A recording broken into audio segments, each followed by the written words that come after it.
你光临浪花期，离岸的洋流越伤害，最危险的围栏，准备好掀起未来，要继续得到越来越才彰显为 so amazing so amazing amazing amazing。这破一阵风，海岸线不是我的极限，找一片没有被驯服的海，在你摩天造一场激荡奇观，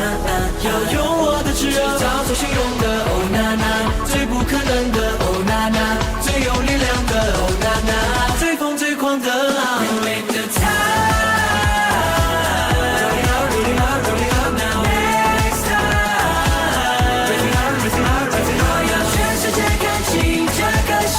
有多想去这每一眼中那一种蓝，都不能形容我姿态。Oh oh，We'll be next we'll be next time，Oh oh，We'll be next we'll be next time。海面的岸边的蓝色雨季，最无畏的后浪即将来临。All unfamiliar faces we know them so well， 接下来有请我们登台。你眼睛好线绕着我兜风，我会送给你最冒险的梦。别再看无聊的地图，来感受惊险的起伏。海岸线不是我的极限，找一片没有被驯服的海，在你摩天造一场巨张奇观，要用我的炙热制造最汹涌的 Oh na na， 最不可能的 Oh na na， 最有力量的 Oh na na， 最疯最狂的浪 Rolling the tide，Rolling out rolling out rolling out now next time， Raising up raising up raising up， 要全世界看清这颗心有多想去这每一眼中那一种蓝，都不能形容我姿态。我们无限接近天际 You know you know who we are， 海岸留不住我们，海底挡不住我们，这一次由我们现场上浪，去冲破去抵挡。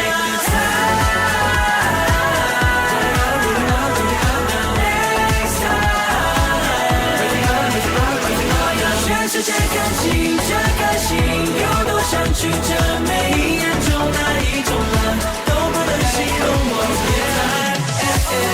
Oh oh，We'll be next we'll be next time，Oh oh，We'll be next we'll be next time， 要全世界看清这颗心有多想去这每Oh oh，We'll be next we'll be next time，We'll be next time，We will to fly。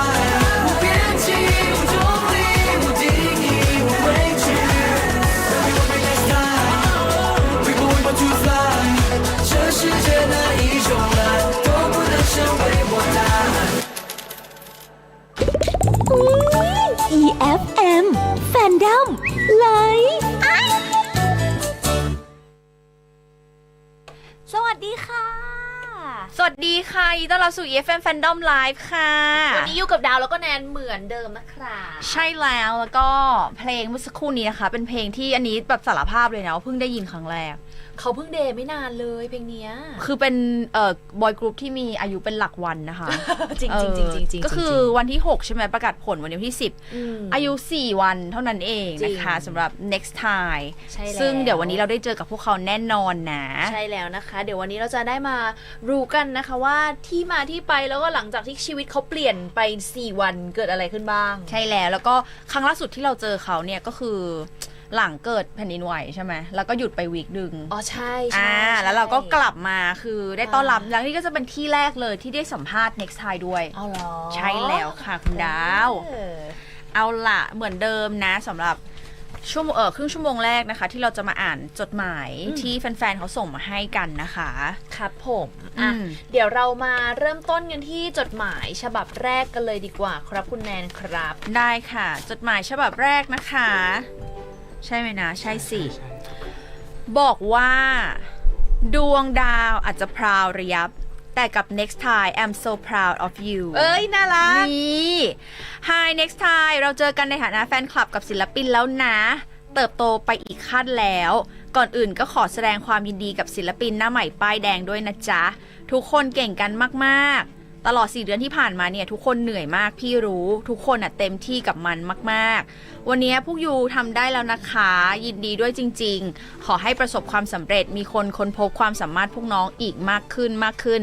จาก10เป็น100เป็นพันหมื่นแสนล้าน ให้สมกับความสามารถที่พวกน้องมีรักนะเย้ก็แล้วก็แน่นอนค่ะน้องๆก็จะมี Interfans ด้วยนะคะ Dear Interfans ค่ะ this the letter number 1 is titled The stars might be shining brightly but I'm truly proud of Nextide. Hi Nextide, we came together as fans and artists and you've truly evolved.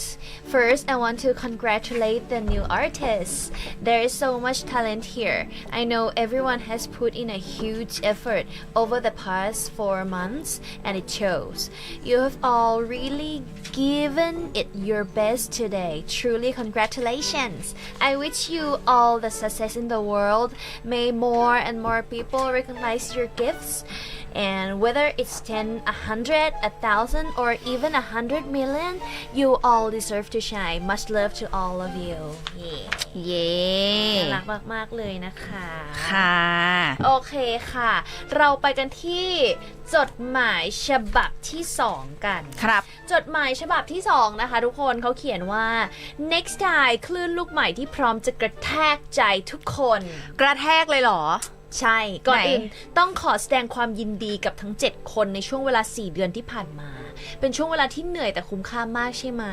จากนี้ได้เป็นศิลปินเต็มตัวอยากขอให้น้องๆดูแลสุขภาพให้มากๆ ค่อยๆ ปรับตัวเรียนรู้เติบโตไปด้วยกัน ทั้งเรื่องการแสดงภาษาวัฒนธรรม ขอให้กลมเกลียวเป็นหนึ่งเดียวกัน ยืนหยัดฝ่าคลื่นลมที่อาจจะทำให้หวั่นไหว ขออวยพรให้ประสบความสำเร็จ เชื่อว่าแฟนๆ ทุกคนจะซัพพอร์ตเหมือนวันแรกที่ได้เปิดดูช่วง EP 1 แน่นอนค่ะค่ะหูตอนนี้คือคอมเมนต์รันมากอ่ะใช่ มีแล้วก็วันมีน้องบอกว่าคือมีคนส่งจดหมายมา500ฉบับเลยเหรออาทิตย์เนี้ยเยอะมากนะเยอะมากค่ะโอเค to in the fans นะคะ letter number 2 next time a new wave ready to surprise everyone First off, congratulations to all 7 of you. The last 4 months have been exhausting but definitely rewarding, don't you think? From here on out, you are officially artists. I encourage you to prioritize your health and to take your time as you adapt, learn and develop together in your performances, language and cultural aspects. I hope you all stay united and strong, no matter what challenges come your way. Wishing you all the best. I truly believe your fans will support you just like they did from the very first episode. New wave เนาะใช่เธอน่ารักจังเลยวันนี้ต้องเรียกว่าโอ้โหคนมาดูไลฟ์เยอะมากๆแล้วก็น่าจะทุกคนน่าจะอยากจะให้กำลังใจแล้วก็อยากจะเจอน้องเนาะใช่แล้วเพราะว่าอย่างที่แนนบอกนี่น่าจะเป็นรายการแรกๆเลยนะคะที่น้องมานะคะเอาล่ะไปกันที่ฉบับที่3ค่ะคุณแนนฉบับที่3ค่ะ My Top 7 ประสบความสำเร็จทุกคนเลยนี่มีแบบว่าคำของจองนะยินดีด้วยได้เดบิวต์แล้วนะดีใจจริงๆที่เห็นทุกคนยืนบนเวทีในนาม Next Time ตั้งแต่ดูรายการรอบ Grand Audition จบเราเคยโพสต์ถึง7เทรนนีที่ชอบแล้วก็อยากให้เดบิวต์ซึ่ง7คนนั้นก็คือพวกนายในวันนี้เป๊ะดอนไทโอหูเย่เทาเซินโอมาฉงเหย่าจือหาวขอบคุณนะที่อดทนและตั้งใจทำตามฝันของตัวเองจนสำเร็จมาอีกขั้นขอให้มีความสุขแล้วก็สนุกกับการเดินทางในครั้งนี้ขอบคุณที่เป็นรอยยิ้มให้กัน Love and Supportปลออย่าลืมรักษาสุขภาพนะครับหุยแต่ว่าเดาได้แม่นมากเลยอ่ะจริงเดาแบบเดาถูกเป๊ะเลยนะคะเอาล่ะมากันที่ภาษาอังกฤษกันบ้างนะคะ letter number 3 this letter is titled my top 7 everyone is achieving success congratulations on your debut. I'm thrilled to see all of you up on stage as Necktie. Since the grand audition wrapped up, I've been sharing about the 7 trainees I was really impressed by and hope to see debut. And those 7 are you all. Dawn, Taio, Hu Ye Tao, Sun, Oma, Chong, Yao Zhi Hao. I appreciate your patience and commitment to achieving your dreams. I hope that this journey brings you happiness and joy. Thank you for bringing smiles to one another, sending love and support. P.S. Remember to take care of yourselves. มา มาฉบับที่ 4 ค่ะคุณดาว ฉบับที่ 4 นะคะชื่อจดหมายว่าสิ้นสุดเพื่อเริ่มต้นใหม่ next time ช่วงชีวิตกำลังเปลี่ยนผ่านเหมือนดอกไม้ที่กำลังผลิบาน เฮ้ย จากเด็กฝึกก้าวเข้าสู่เส้นทางแห่งการเป็นศิลปิน ผู้ชนะทั้ง 7 คนความแตกต่างที่ลงตัว รวมเป็น next time ขอให้เส้นทางศิลปินตลอดระยะเวลา 3 ปี เต็มไปด้วยเวทีแห่งความทรงจำได้ทำในสิ่งที่พวกนายอยากทำและมิตรภาพที่เติบโตไปพร้อมกัน ขอให้ไม่มีอะไรที่ต้องเสียใจระหว่างทาง เป็นพวกนายทั้ง 7 คนได้อย่างเต็มที่เดินไปด้วยกันนะ next time ค่ะ moving to letter number 4 begin anew with next tie life is evolving much like a flower in bloom the 7 winners each unique in their own way have come together as necktie stepping onto the journey toward becoming artists may your 3-year adventure to be rich with unforgettable moments as you pursue your passions and build lasting friendships embrace this journey without regrets fully express yourself as a group and move forward together next tie เย้ อ่ะจดหมายฉบับสุดท้าย มาครับ จากแฟนคลับคนหนึ่งถึงดาวดวงใหม่ทั้ง 7 ทำไมอยู่ดีดุดันขึ้นมา วันที่ 6 เมษายน 2025 นี้มีการมาร์กไว้ด้วยนะ บางคนอาจมองเป็นวันธรรมดา แต่สำหรับเรามันคือวันพิเศษมาก เพราะมีดาวดวงใหม่ทั้ง 7 เกิดขึ้นและรวมตัวกันชื่อว่า Next Time เด็กทุกคนตั้งใจซ้อมกันอย่างหนัก แล้วก็เต็มที่กับโชว์มาก ขอบคุณทุกคนที่พยายามจนมาถึงตรงนี้ ตรงที่เราสามารถส่งจดหมายให้ทั้ง 7 ได้ สุดท้ายนี้อยากให้ทั้ง 7 รู้ว่า ไม่ว่าทั้ง 7 จะไปยืนในกี่เวที แฟนคลับคนนี้จะคอยมองทั้ง 7 ด้วยความภูมิใจเสมอนะ Letter number 5. This letter is titled From a Single Admirer to 7 New Stars. While April 6, 2025 might come across as just another day to some, for us it holds great significance as we can celebrate the arrival of 7 new stars who have united as Next Tide. Each of the kids has put in a huge effort and poured their hearts into the show. A big thank you to everyone who has supported us on this journey, helping us reach the moment where we can finally send messages to all 7. Lastly, I want each of them to know that no matter how many stages they perform on in the future, this fan club will always be cheering for them with pride. Cheering for them with pride. ค่ะ ซึ่งสงสัยเหมือนกันนะว่าแบบ next time อ่ะที่เขาใช้ตัวแบบเลข1แทนตัว i อย่างเงี้ยมันแบบมีที่มาที่ไปยังไง เดี๋ยวเราจะมาให้น้องๆเป็นคนเล่า เพราะว่าน้องๆน่าจะเล่าได้ดีที่สุดนะ ถูกต้องนะคะ แล้วก็วันนี้เดี๋ยวจะเป็น Q&A นะทุกคนนะ ทีมงานก็มีการแบบว่าเลือกคำถามมาแล้วเรียบร้อยนะคะ ค่ะ ซึ่งรู้สึกเหมือน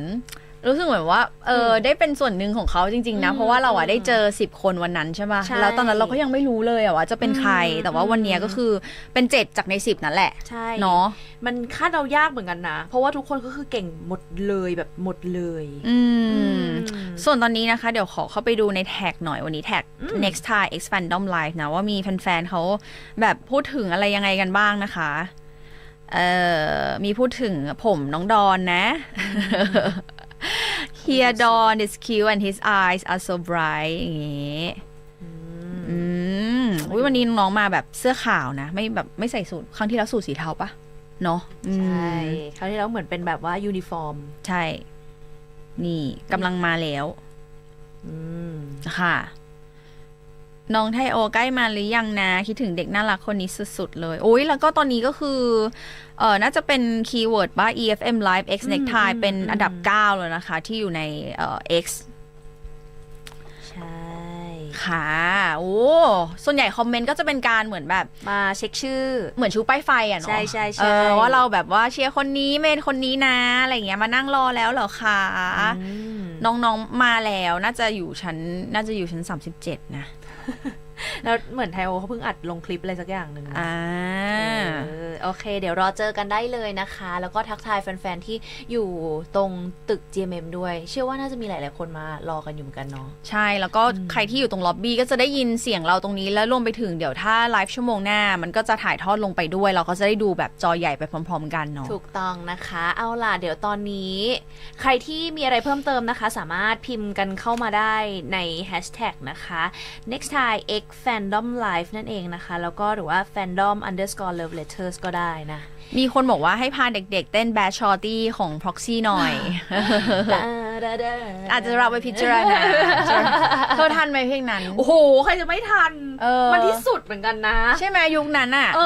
แล้วก็คืออยู่ดีๆก็วินเทจมา ใช่ เรารู้สึกแบบอุ๊ยแต่ว่าฉันสะดุดกับอะไรรู้ไหมสะดุดกับอะไร คำในเนื้อเพลงที่มีคำว่าแก่ เต้นหน้าคนแก่หรืออะไรสักอย่างเต้นโชว์คนแก่ดี เดี๋ยววันนี้เดี๋ยวลองถามเขาดู ดีที่เขายังปานีนะว่าเป็นคนแก่แล้วเต้นโชว์อีแก่อย่างเงี้ย เดี๋ยวรอดูนะคะว่าน้องๆจะได้มีโอกาสแบบว่าโชว์เต้นเพลงนี้หรือเปล่านะคะ เดี๋ยวเราลองไปวิวกันดูเนาะ ใช่ โอเคมีแต่คนบอกว่าพาน้องๆให้ฮาๆเลยนะคะคือเขาหาด้วยตัวเองอยู่แล้วอะจำได้ป้าวีคนั้นน่ะ จริงโดยเฉพาะชื่อคุณหาวจื่ออะไรนะขอโทษทีพี่นันลืมชื่อแบบคุณหาวจื่อหาวหยาวจื่อหาวเอาจริงๆเขาตลกกับทุกคนเลยอะเขาสดใสอะเป็นพลังแห่งความสดใสอะเอาลิปสีเขียวให้ไทโอหน่อยค่ะทำไมนั่นน่ะสิพิมพ์ที่มาด้วย ใช่ โอเคครับ เดี๋ยวตอนนี้เราเบรกกันแป๊บหนึ่งนะคะได้ค่ะแล้วก็เดี๋ยวชั่วโมงหน้าเราจะได้เจอกันกับ Next Thai ทั้ง 7 คนแน่นอนอีกแป๊บหนึ่งค่ะครับ EFM Fandom Live EFM 94 Talk อารมณ์ดีเพลงดีทุกแนวบีสชวนคุณมาเปิดเทสใน Music Fest ที่คุ้มที่สุด YOLO Fest Fest Indie You Only Listen Once กับ 12 ศิลปินสุดเทพ Music Fest ติดแกลบ Tattoo Color Polycat Scrub The Toys Safe Planet ปัน Deb Wild Dog มียู Wim Rush และ Television Off 5 ศิลปินขึ้นห้างใจกลางเมืองฟินพร้อมกันแบบ Non-Stop เสาร์ที่ 14 มิถุนายนที่ Paragon Hall บัตรราคา 1,500 บาทพิเศษสูตรโรคู่ 2,800 บาทรีบด่วนจำนวนจำกัดขายบัตรแล้ววันนี้ทาง Thai Ticket Majorคุณสายฝนเนี่ยเขาก็มีแผนจะแต่งงานจะแต่งงานคือแน่นอนมันต้องเซฟตังค์เซฟนู่นนี่นั่นแล้วก็มีแผนว่าหลังจากแต่งงานเสร็จปุ๊บไม่อยากอยู่บ้านอยากจะหาคอนโดอยู่เป็นการส่วนตัวกัน แต่ก็ต้องมีข้อจำกัดเรื่องของค่าเช่าที่แบบไม่ต้องแพงมากเพราะว่าทำเลที่เขาอยู่ทุกวันก่อนหน้านี้มันจะแพงเขาก็เลยพยายามหาปรากฏว่าแฟนเขาครับก็ไปหาคอนโดมาที่หนึ่งนะครับเป็นคอนโดที่เป็นเอกลักษณ์เฉพาะพูดได้แค่นี้ก็แล้วกันไม่เหมือนใครถ้าบอกปุ๊บรู้เลยอะดิใช่ซึ่งตัวของคุณสายฝนนะเขาบอกว่าคนอื่นจะว่ายังไงไม่รู้แต่เขาบอกเขาเห็นปุ๊บเขารักเลยเขาชอบมากก็เลยไปติดต่อครับไปติดต่อที่นิติปรากฏว่านิติก็พาไปดูห้องก็พาไปดูห้องนู้นห้องนั้นห้องนี้แล้วก็ตกลงปลงใจได้ห้อง623เขาก็ย้ายของเข้าไปอยู่นะครับจริงๆแล้วเนื้อเรื่องเขาค่อนข้างที่จะมีรายละเอียดเยอะผมเอาเนื้อหาสำคัญของเรื่องก็แล้วกันได้ครับพอเข้าไปอยู่วันแรกเลยคุณสายฝนนอนกับแฟนปรากฏว่ามันสะดุ้งตื่นมาเขาบอกสะดุ้งตื่นมาตอนดึกๆพอลืมตาขึ้นมาไอ้โฟกัสตาที่เขามองครับเขาบอกเขาเห็นผู้หญิงยืนอยู่เป็นผู้หญิงผมสั้นตัวเล็กผมบ๊อบยืนอยู่แวบหนึ่งเขาก็ตกใจกรี๊ดพอกรี๊ดเสร็จปุ๊บแฟนเขาก็ตื่นขึ้นมาเขาก็เล่าให้ฟังว่าเขาก็บอกแฟนเขาว่าเมื่อกี้เห็นผู้หญิงยืนอยู่แฟนเขาก็ฝันคิดมากเปลี่ยนที่นอนใหม่นอนไม่หลับแล้วฝันอะไรอย่างเงี้ยก็ปลอบใจกันไปนั่นคือครั้งแรกที่เขารู้สึกว่าเอ้ยห้องเนี้ยมันยังไงก็ไม่รู้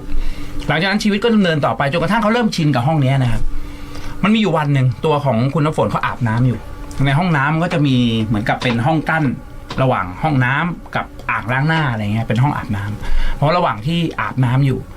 สระผมเสร็จปุ๊บก็หันมามองไอ้ตรงผ่านประตูกระจกใสที่เป็นห้องอาบน้ำเนี่ยก็เขาเงาเราเหรอวะเขาบอกว่าสิ่งที่เขาเห็นคือเป็นคนหันหน้ามาแล้วก็ตกใจมันตกใจพร้อมกันแต่เงานั้นเนี่ยไม่มีอะไรเหมือนคุณสายฝนเลยคือคุณสายฝนผมยาวแต่เงานั้นผมสั้นผมบ๊อบตัวเล็กเขาก็กรี๊ดอีกรอบนึงแฟนเขาก็เปิดประตูเข้ามาคือไม่ได้ล็อกห้องน้ำนะถามเป็นอะไรแฟนเขาคิดว่าคุณสายฝนน่ะลื่นคุณสายฝนบอกเห็นผู้หญิงคนนี้อีกแล้วยืนอยู่แป๊บนึงแล้วต่างคนต่างตกใจแฟนเขาก็เหมือนประมาณแบบ ปลอบใจอ่ะตาฝาดอะไรอย่างเงี้ยเพราะว่าตอนนั้นตัวของคุณสายฝนก็บอกว่าบังเอิญนะตอนนั้นเขาเรียกว่าบังเอิญนะตอนนั้นเขามีปัญหาเรื่องลูกตาดำมันอักเสบเวลาโดนน้ำมันจะแสบกว่าปกติแล้วมันทำให้เขาเนี่ยอาจจะมองเห็นพร่าๆไม่แน่ใจว่ามันใช่หรือเปล่าก็ไม่รู้ชีวิตก็ดำเนินต่อไปครับจนกระทั่งมันมีอยู่วันหนึ่งตัวของคุณสายฝนกับแฟนก็อยู่ที่บ้านเลิกงานมาเรียบร้อยปรากฏว่ามีโทรศัพท์ด่วนให้แฟนของคุณสายฝนเนี่ยต้องไปเอาเอกสารด่วนคุณแฟนคุณสายฝนก็ถามคุณสายฝนแล้วว่าจะออกไปด้วยกันไหมคุณสายฝนบอกเขาเหนื่อยขอนอนดีกว่ารีบไปรีบกลับแล้วกันแฟนก็ได้ก็เปิดประตูออกไปคุณสายฝนก็นอนเล่นอยู่บนที่นอนกำลังดูมือถืออยู่สักพักมันมีเสียงไขประตูแก๊กบิดลูกบิดปั๊บเปิดประตูแอดเข้ามาเขาก็เฮ้ยซึ่งไอ้ตรงที่เขานอนกับประตูอ่ะมันมีฉากกั้นอยู่เขาชะโงกหน้าไปมองก็เห็นแฟนเขาเดินเข้ามาก็ตกใจหมดแฟนเขาบอกลืมกุญแจรถมาเอากุญแจรถขอโทษทีรีบไปแล้วว่าโอเคแฟนพอแฟนเขาปิดประตูไปปุ๊บเขาก็นอนดูซีรีส์ไถโทรศัพท์มือถือสักพักหนึ่งได้ยินเสียงบิดประตูแกรกเปิดแอดปิดประตูกรึบเขาก็ชะโงกไปดูพี่ลืมอะไรอีกอะปรากฏว่าพอลุกขึ้นไปถามว่าพี่ลืมอะไรอ่ะคุณสายฝนเขาบอกเขาช็อกเลยเขาเห็นผู้หญิงผมสั้นบ๊อบยืนอยู่หน้าประตูยืนอยู่หน้าประตูแบบมองเมื่อๆอ่ะคนเดิมเงานั้นแต่ประตูมันไม่ได้เปิดผมก็ถามประตูมันไม่ได้เปิดใช่ไหมบอกประตูมันไม่ได้เปิดพี่เหมือนเขาทำเสียงว่าเปิดประตูแล้วให้หนูลุกไปยืนดูอ่ะด้วยความที่เขาเห็นนะเขาบอกเห็นแวบเดียวนะเขาคว้าโทรศัพท์โทรหาแฟนเดินออกจากห้องเลยโทรหาแฟนลงลิฟต์เราก็ให้แฟนมารับบอกว่าหนูขอไปด้วยดีกว่าก็เล่าเรื่องให้แฟนฟังแฟนก็ไปทำบุญก็ด้วยความที่มันก็ต้องอยู่อ่ะเพิ่งมาอยู่ว่าไปทำบุญก็ปลอบใจกันไปเหตุการณ์อย่างเงี้ยมันก็ดำเนินต่อไปเรื่อยๆจนกระทั่งมันมีอยู่วันหนึ่งครับตัวของคุณสายฝนกับแฟนก็อยู่ที่บ้านเหมือนเดิมแล้ววันนั้นเขาบอกว่าฝนตกไอ้คอนโดเนี้ยเวลาฝนตกอ่ะไฟมันชอบตกไอ้ทางเดินข้างนอกมันชอบไฟกระพริบปั๊บเขาบอกเป็นเรื่องปกติมากวันนั้นก็เลยสั่งอาหารจากไรเดอร์ให้มาส่งปกติแล้วเนี่ยแฟนของคุณสายฝนเนี่ยจะต้องลงไปเอาแต่วันนั้นแฟนเขาติดงานอยู่คุณสายฝนก็เลยต้องลงไปเอาเองก็เปิดประตูออกมาทางเดินเนี่ยไฟมันก็ปั๊บเหมือนหนังผีเลยปั๊บเดินไปที่ลิฟต์มันมีอยู่2ตัวซ้ายอ่ะตั้งแต่เขาไม่อยู่อ่ะไม่เคยใช้งานได้สักทีนึงแต่มันใหม่แต่ไอ้ลิฟต์ที่อยู่ขวามือมันเก่าใช้งานแค่ตัวนี้ตัวเดียวเขาก็นั่งยืนดูกดลิฟต์ขึ้นมาแบบเขาก็คิดในใจแบบทำไมลิฟต์มันเสียเหรอวะมันใช้ไม่ได้สักทีหนึ่งเพราะเขาเคยเห็นคนมาใช้ลิฟต์ตัวนี้คือเป็นพวกช่างอ่ะทำไมเขาใช้ได้แต่ทำไมตึกไม่ยอมเปิดให้คนในตึกใช้ปรากฏว่าระหว่างที่ยืนรอลิฟต์อยู่เขาก็ได้ยินเสียงพูดมาจากข้างหลังบอกโอ้ลิฟต์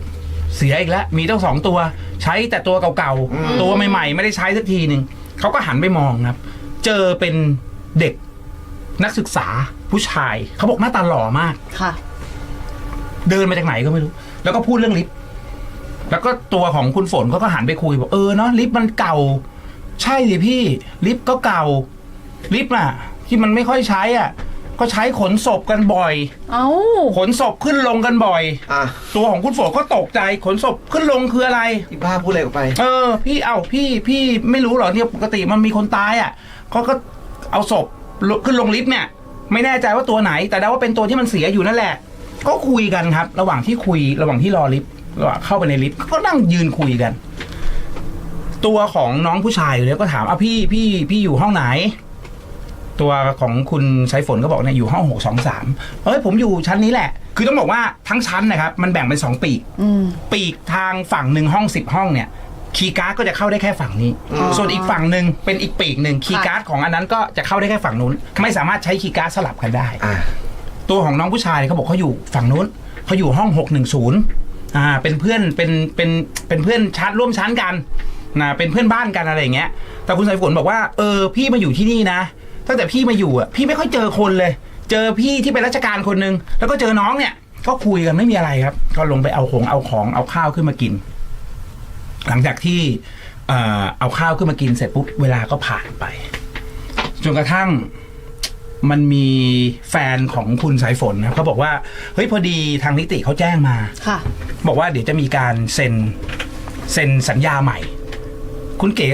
คุณสายฝนก็ถามสัญญาใหม่คืออะไรอ่ะเขาบอกอะไรสักอย่างหนึ่งแหละเดี๋ยวนิติเขาจะพาเจ้าของห้องมาเพื่อให้เซ็นสัญญาใหม่ หลังจากนั้นก็มีการนัดวันเสาร์นะครับนัดนิติมานัดเจ้าของห้องมาเพื่อจะเซ็นสัญญาใหม่ คุณสายฝนก็ยังไม่เข้าใจว่าสัญญาใหม่คืออะไรพอไปดูอะครับมันคือสัญญาเดิมแต่เปลี่ยนเจ้าของเจ้าของเดิมเนี่ยเป็นผู้หญิงเป็นพี่ผู้ชายคนหนึ่งเขาบอกแต่งตัวภูมิฐานมาเขาบอกว่าชื่อเก่าของเจ้าของห้องเนี่ยเขาเป็นผู้หญิงเขาเป็นแฟนผมแต่เขาเสียไปแล้วผมก็เลยต้องมีการเปลี่ยนเจ้าของใหม่เปลี่ยนแบบลายเซ็นใหม่เปลี่ยนผู้ให้เช่าใหม่แต่ทุกอย่างข้อกำหนดทุกอย่างเหมือนเดิมหมดตรงคุณสายฝนก็โอเคก็เซ็นไปเสร็จปุ๊บระหว่างที่เซ็นกำลังยื่นเอกสารน่ะพี่ผู้ชายคนนี้ก็เอามือถือวางไว้ปรากฏในระหว่างนั้นน่ะมันก็จะมีแชทเด้งดึงขึ้นมาคุณสายฝนเขาบอกว่าเขาเป็นคนที่ชอบใส่ใจคนเหลือบหน่อยเขา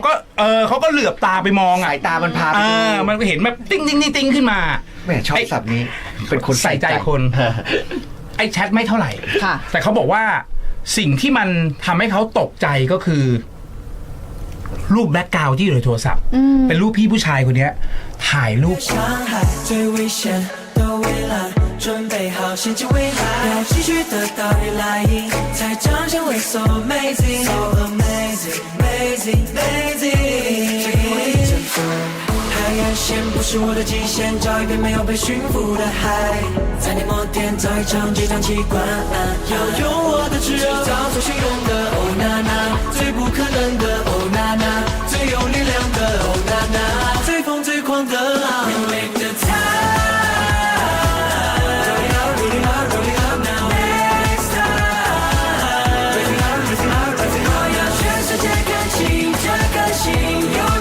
去这每一眼中哪一种蓝都不能形容我自在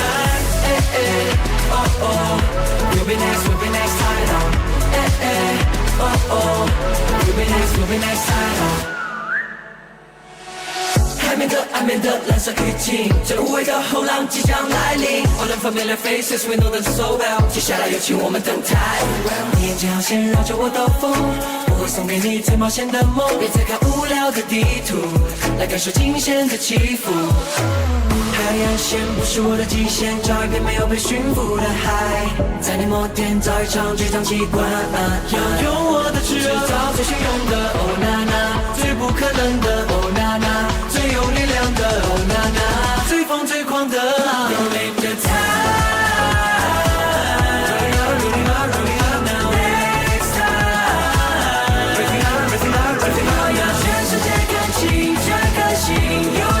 去这每一眼中哪一种蓝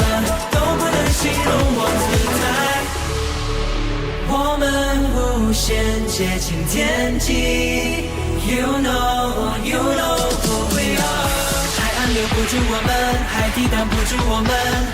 这里只有我们现场烧浪去冲锋去点亮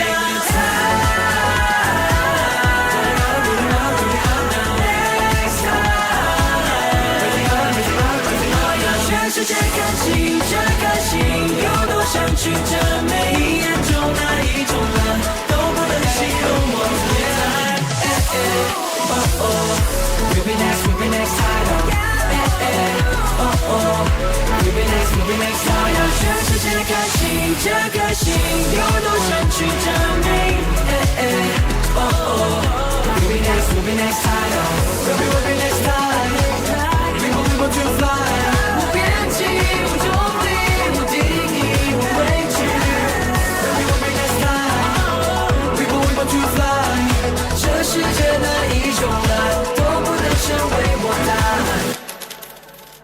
EFM 94 Talk อารมณ์ดีเพลงดีทุกแนว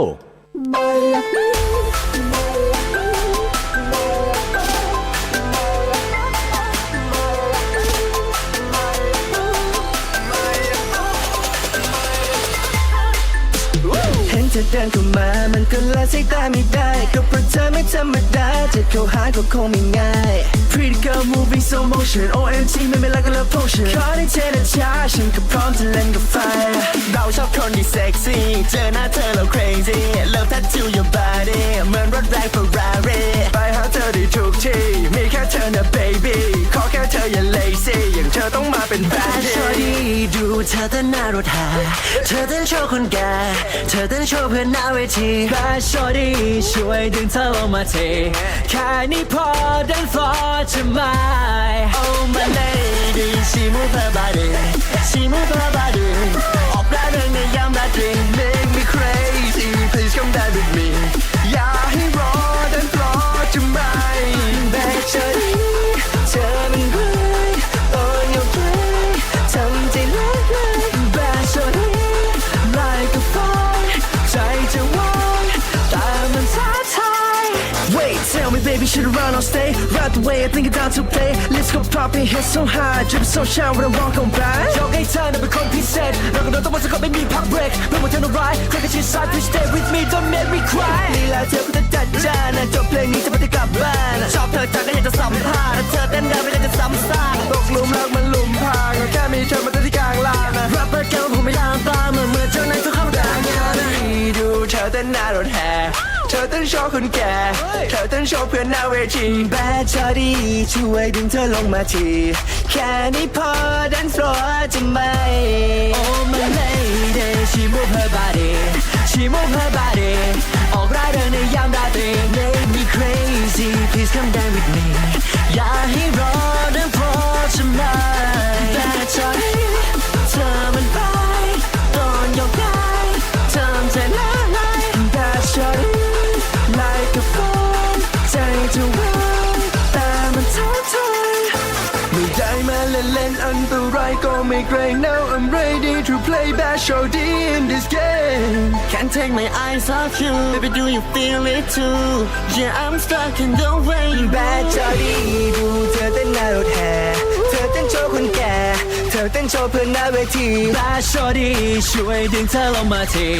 แค่นี้พอ dance floor จะไม่ Oh my lady she move her body she move her body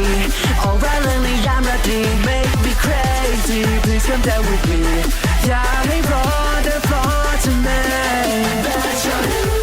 เธอมันร้ายตอนยกย้ายทำใจละลาย Bad shorty like a fire ใจจะวายแต่มันท้าทาย Bad shorty ดูเธอเต้นหน้ารถแห่เธอเต้นโชว์คนแก่เธอเต้นโชว์เพื่อนหน้าเวที Bad shorty ช่วยดึงเธอลงมาทีแค่นี้พอได้โปรดไหม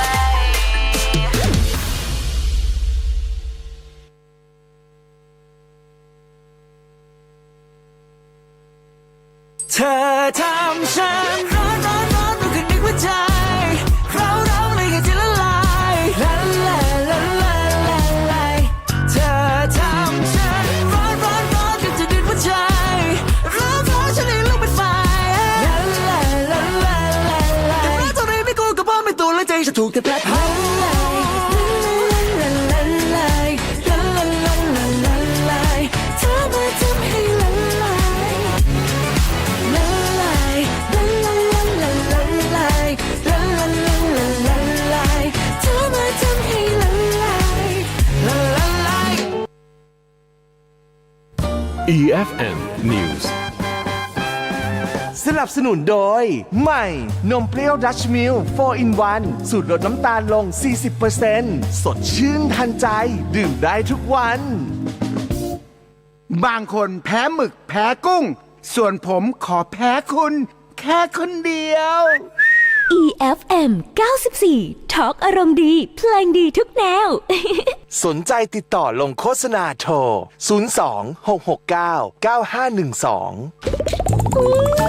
EFM Fandom Live เอาล่ะ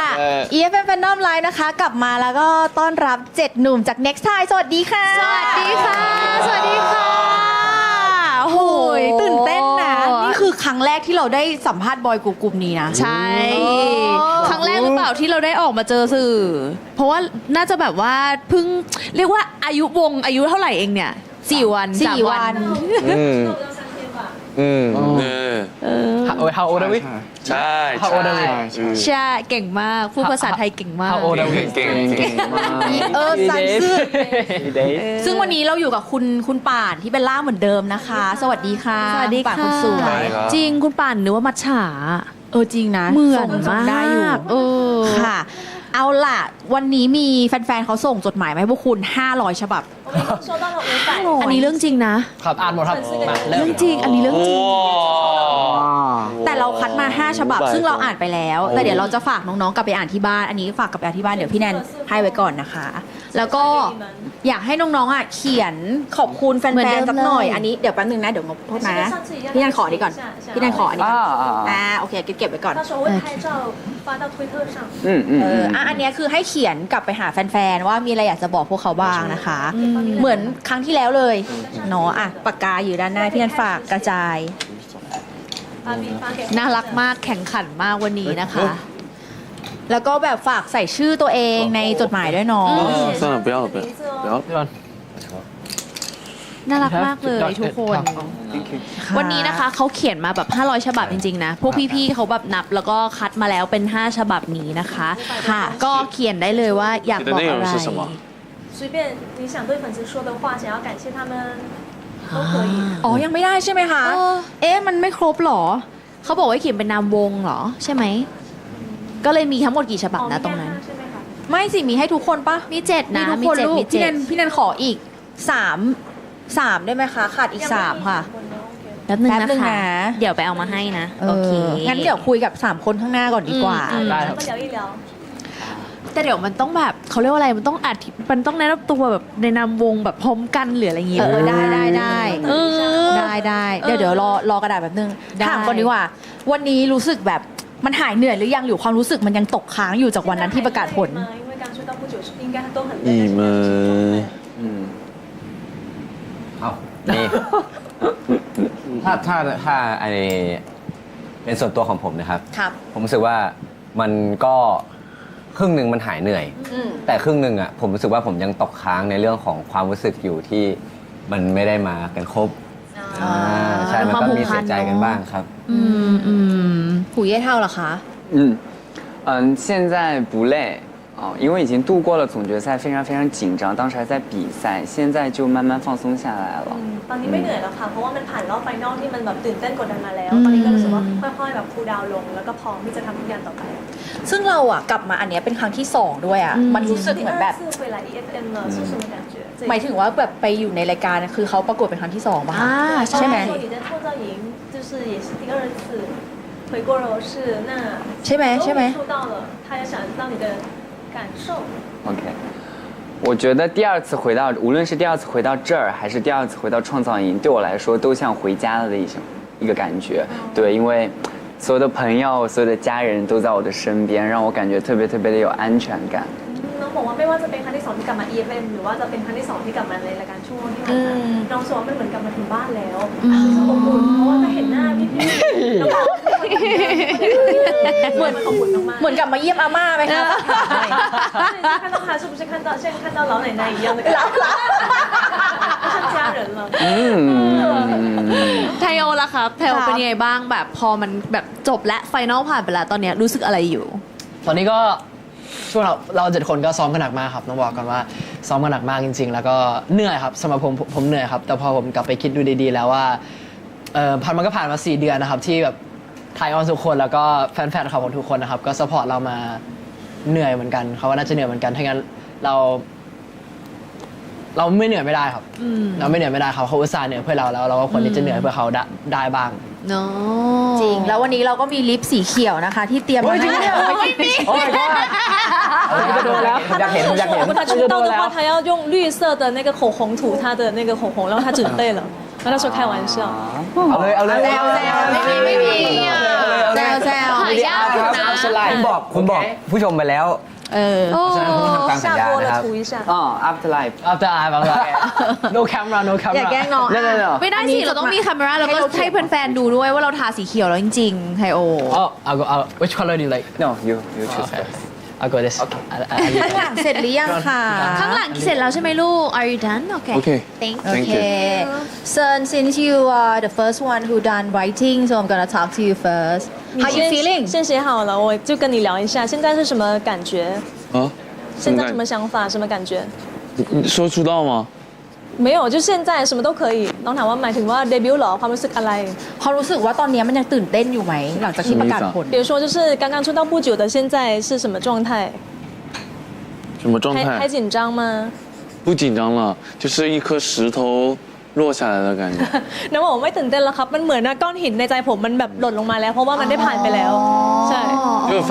反正很开心然后我们肯定会做的非常好的น้องบอกว่าดีใจมาก我们会向大家保证เชื่อว่าพวกเราทุกคนจะต้องทำได้ดีมากๆแล้วก็ขอรับรองเลยบอกกับทุกคนเลยว่าพวกผมทำได้นี่รับรองเลยพี่แดนไปเห็นแฟนแคมของน้องอ่ะคือแบบ看你的直拍เหมือนมีแบบแฟนคลับเขาแบบหลายคนมากเลยอ่ะเขาก็ให้น้องอ่ะเหมือนทำหลายท่ามากซึ่งน้องก็เหมือนแบบเก็บครบทุกท่าเลยอะไรเงี้ยหมายถึงเต้นเหรอคะไม่หมายถึงว่าทำให้ทำท่าอะไรอย่างเงี้ย哦有看过你一条视频就是粉丝让你做很多不同的动作然后你全都做到了他觉得很可爱啥时候อันไหนน้องนึกไม่ออกคือเหมือนแบบมันเป็นการสัมภาษณ์หรืออะไรสักอย่างน้องบอกว่าใช่ผมแล้วครับใช่ผมใช่เซิร์นนี่แหละ是你就是你จะชมว่าแบบสมาธิดีมากคือทำให้ได้ทุกอย่างแต่ว่าแฟนคลับบอกว่าจะแบบต้องช้านิดนึง要你怎么放闪你都会你都做到了谢谢 thank you 看公告เขินแล้วแล้วก็มีใครเสร็จแล้วอีกบ้าง都写好了吗ชงน่าจะเสร็จแล้วโอเคครับฉงนี่คือเจอกันครั้งหนึ่งถึงกับย้ายที่เลยเหรอครั้งที่แล้วฉงนั่งนี่上次记得你是坐他旁边然后这次坐过去เป็นยังไงบ้างคำถามเดียวกันเลยค่ะเป็นยังไงบ้างผ่านแบบไฟนอลแล้ว就是刚刚决赛结束然后并且出道了现在是什么想法什么感觉现在就是很期待下一个舞台น้องบอกว่าผมรู้สึกตื่นเต้นแล้วก็รอคอยสเตจต่อไปมากๆคนนี้ก็จะเป็นแนวแบบ look forward 期待未来ค่ะใครเสร็จอีกแล้วบ้างนะเหยาจื้อหาวค่ะจำได้คนนี้ตลกมาก他记得你印象很深 Thank you ขอบคุณค่ะ你很可爱วินาทีที่ประกาศผลตื่นเต้นไหมเราเห็นคุณเหมือนจะร้องไห้ด้วยอ่ะ当时听到你自己的名字第七名的时候是什么感觉听到自己的名字就是一下所有的情绪都就是一种很复杂的情绪吧ใช่อยู่ความรู้สึกทั้งหมดมันก็พรั่งพรูออกมามันก็รู้สึกว่าเป็นความรู้สึกที่มันพูดอธิบายยากมากว่ารู้สึกยังไงมันคือการเดินทางที่ยาวนานเนาะของความกดดันอะไรต่างๆโอมาน่าจะเสร็จแล้วใช่ไหมลูกโอมาน้องเล็กโอมาเชื่อ好了หน้าหวานมากเลยอ่ะจริงหล่อมาก你很帅หันมาเห็นด้วย他又说同意รู้สึกยังไงบ้างที่ทุกอย่างแบบจบแล้วก็ตอนนี้ได้มาเป็นศิลปินแบบเต็มตัวแล้ว怎么样现在终于就是以就忙内这个 position 来出道了是什么感觉我感觉就是很开心因为我一直都很想出道然后现在出道了我也有了在一个 Next Time 里面所以我很期待未来要做什么然后过几天就要回中国有音乐会了这是我在就是中国的第一个表演所以我很激动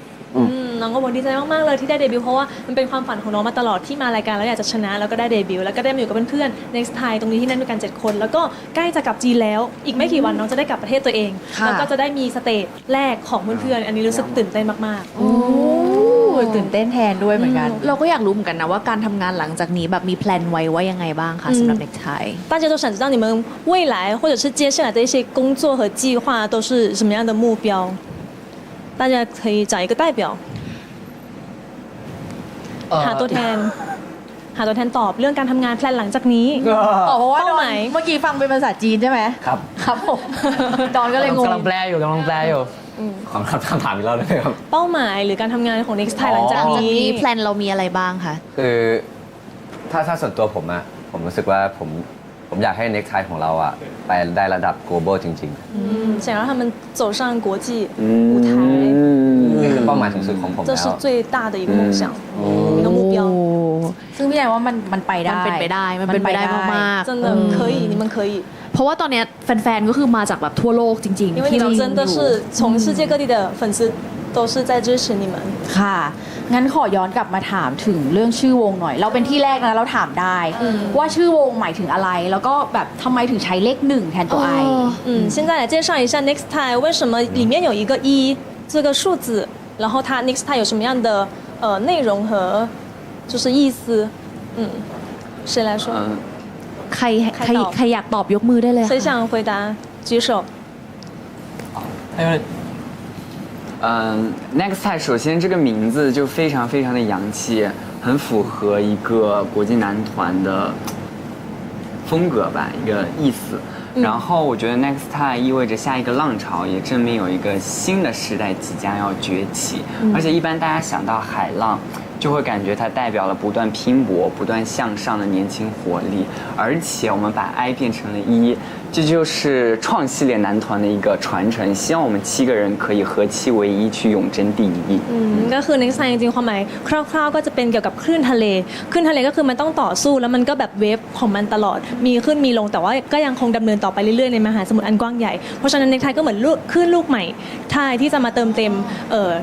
ในสถานการณ์ตอนนี้แล้วก็ทำน้องบอกว่าเลข1ก็คือเลขที่มันมีมาตั้งแต่วง Rise วงก่อนหน้านี้และ Into One ก็จะมีเลข1ตลอดซึ่งก็เป็นเลขของตระกูลช่วงหมายความว่าทุกคน7คนจะรวมกันเป็น1อุ้ยมันฟังดูยิ่งใหญ่มากแบบตระกูลช่วงอย่างเงี้ย มันยิ่งใหญ่จริงแต่ว่าตอนนี้อีก1อย่างเราค้างคุณผู้ชมเอาไว้ก็คือแนะนำตัวแบบในนามของ Next Time 还没有自我介绍呢团体的自我介绍先来一个然后一个一个来 OK ready 3 2 1大家好，我们是 Next Time NT1。อยากถามเซิร์นว่าเกิดอะไรขึ้นเมื่อกี้你为什么笑了พี่ดอน那么好笑吗不是不是，เมื่อกี้ดอนแบบ很可爱，很可爱。你们觉得他每次讲大家好的时候，大家好就是突然一炸，像在甩麦。大家好，ตกใจเหรอรู้สึกตกใจที่ดอนพูดแล้วพูดได้ดีมากพูดภาษาจีน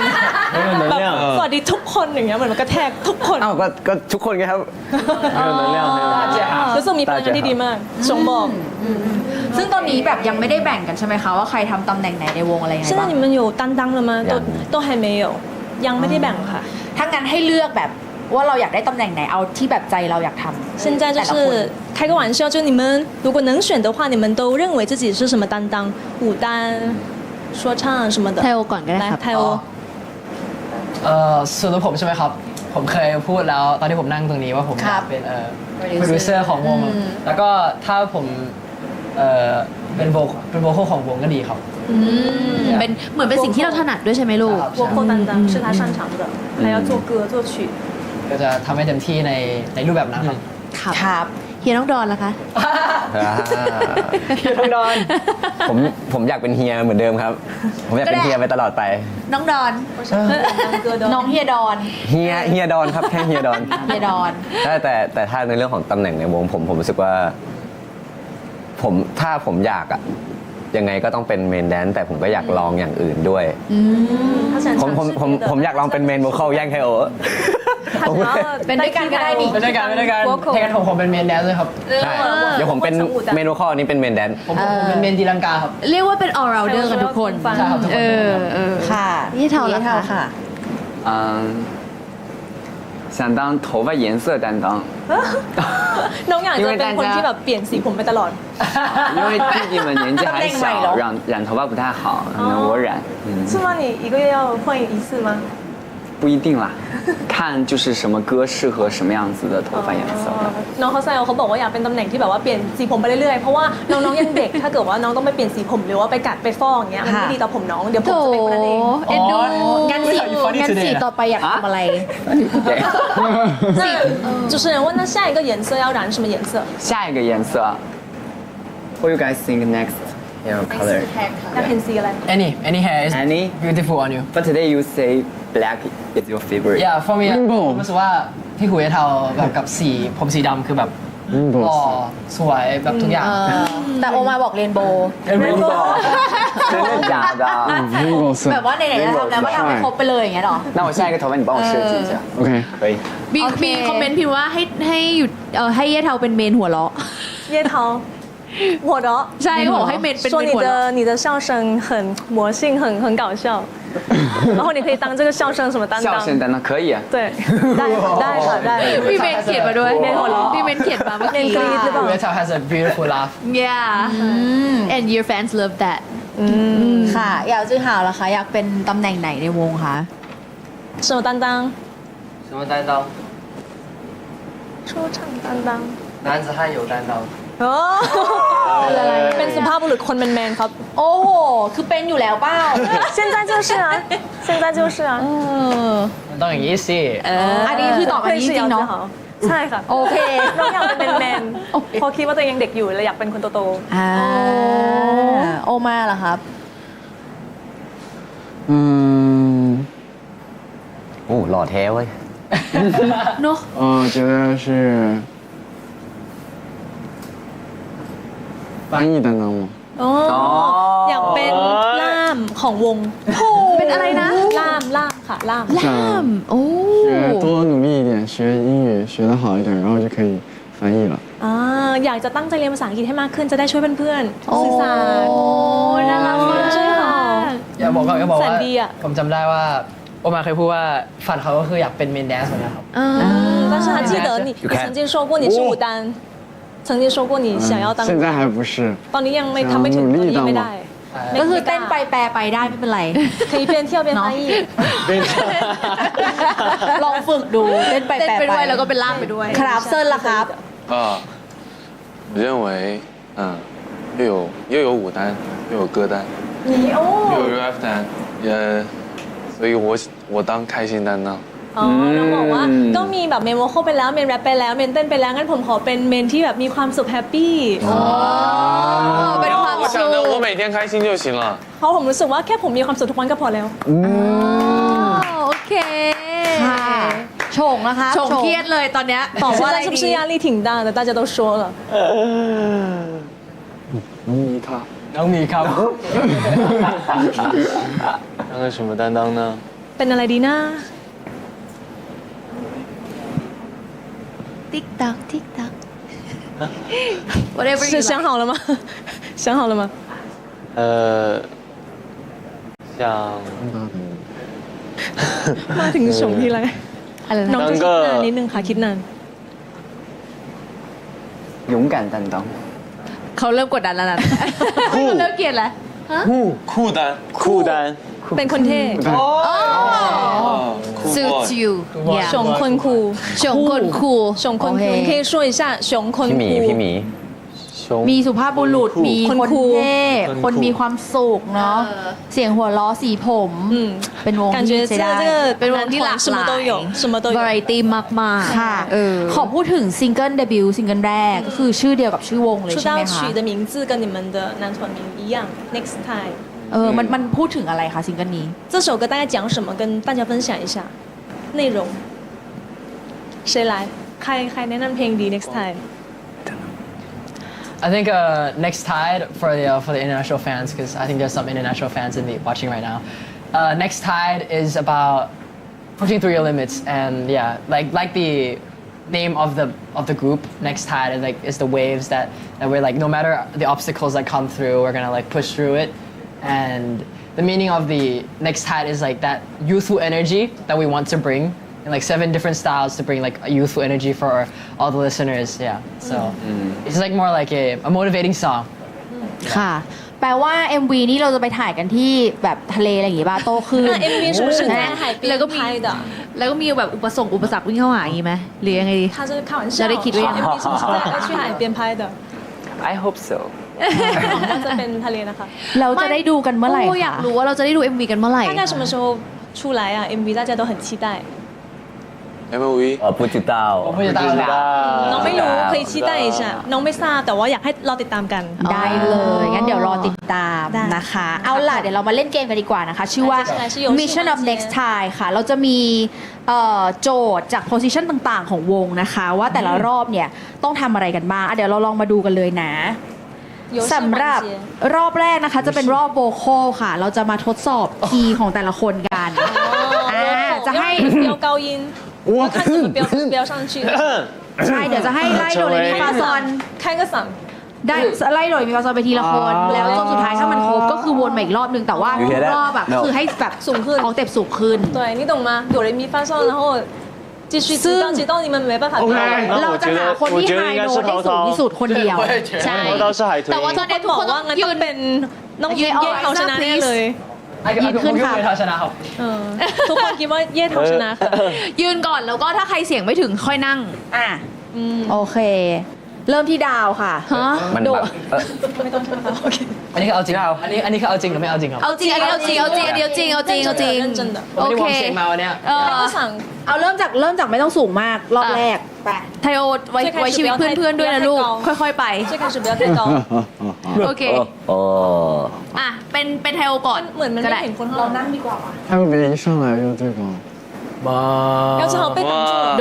ด you have to โดเรมีฟาโซลาทีโดเลมีเลเอาฝั่งไหนดีจื้อหาก่อน哆来咪发你是发子然后你是发嗦拉西嗦เลมีฟาโซลาเจโดเลมีฟาโซลาเจ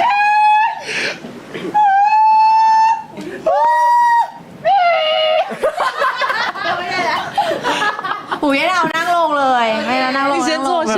你输了我失败了吗ไม่ได้แล้วผมแพ้แล้วเหรอทำไมผมแพ้แล้วอ่ะน้องบอกแพ้ไหมสู้ได้ขึ้นมาลุกขึ้นมาจอย继续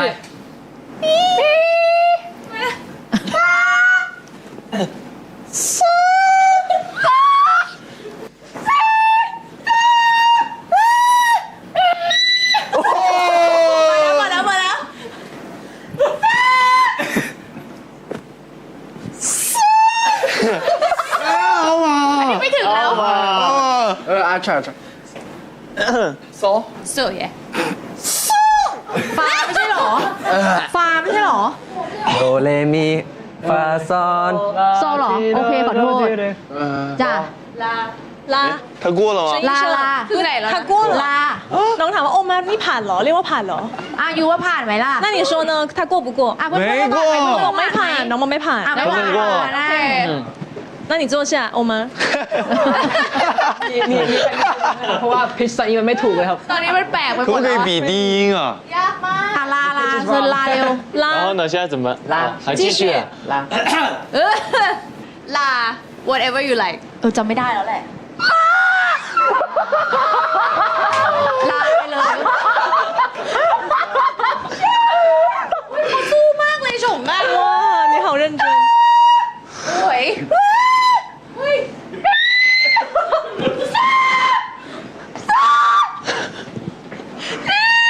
ลา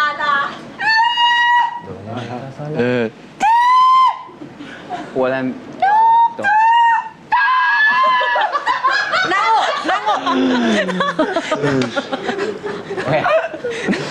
สรุปใครอ่ะใครได้สูงสุด谁是最厉害的呀标最高一มันดูทรมานเกินเราเลยอยากให้ยุติการแข่งขันหรือว่าให้น้องเลือกไหมคะว่าคิดว่าใครสูงสุดแล้วขอโทษนะถึงแบบบนไปอ่ะเราก็จำไม่ได้แล้วว่าคีย์ไหนใช่เอาแบบไหนเราก็ไม่รู้ไง谁最高标最高的你们认为จะเป็นว่าการฟอร์มเสียงก็แล้วกันจะเป็นการฟอร์มเสียงนะรอบต่อไปรอบแดนเซอร์นะคะยังไงน้องดาวรอบแดนเซอร์นะคะกติกาของเราคือขอท่าเต้นคนละ1ท่าที่อยากจะเต้นให้แฟนๆดูในวันสงกรานต์ครีเอทได้เต็มที่เต้นทีละคน你们设计一下泼水节想要给粉丝跳的一些搞笑的动作随便你们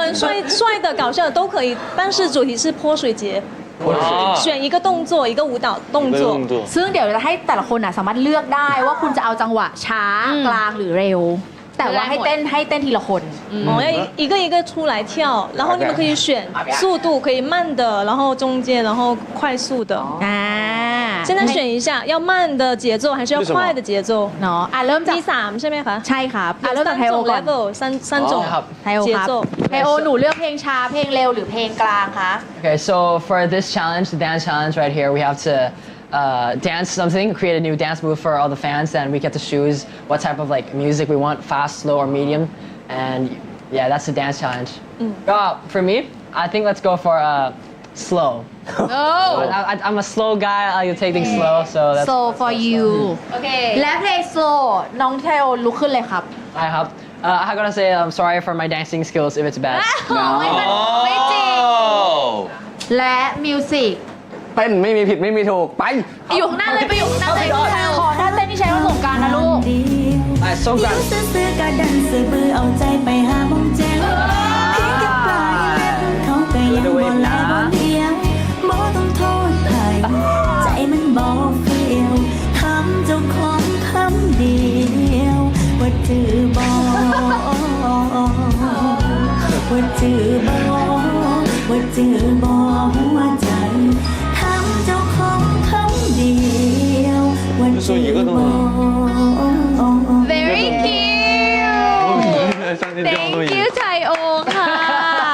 这里写的是，就是这个动作是送给粉丝去模仿的，到时候泼水节的时候跳。他补充的一个动作，一个动作，对，随便他刚才也不是 เพล 一 ง 个 นี้ 动 ดัง 作。 แบบเป็น100 ล้านวิวใน TikTok อ่ะ ต้องไป cover แล้ว ดังมาก ขอบคุณครับอ่ะน้องดอนมาหนูเลือกเลย Main dance material, let's go. มันต้องแน่นอนอยู่แล้วครับ ว่า ผมมาเป็นผู้สมัคร ขอเพลงเร็วครับ โอเคถ้าเลือกสโลว์ ได้ ขับ เวลา เลย โช นะ ว์สเต็ป 快的， จัดไปพี่ชายจัดไปพี่ชาย 该我上了。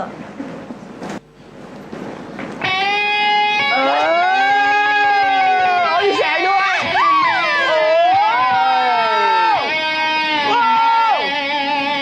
กระดิ่งดุ้งดิ้งโอ้ว้าวโอ้โห เสียงร้องสายแต่แบบว่าไม่ร้องเบอร์นี้จะได้ยินเสียงใจบอกว่าท่านกำลังเข้าสู่บริการรับฝากหัวใจน้องจะเปลี่ยนความหวังตัวเอากลับไปใจให้เก็บรักษาฝากไว้กับฉันนะหัวใจของเธอและเบอร์โทรโอ้โอ้โอ้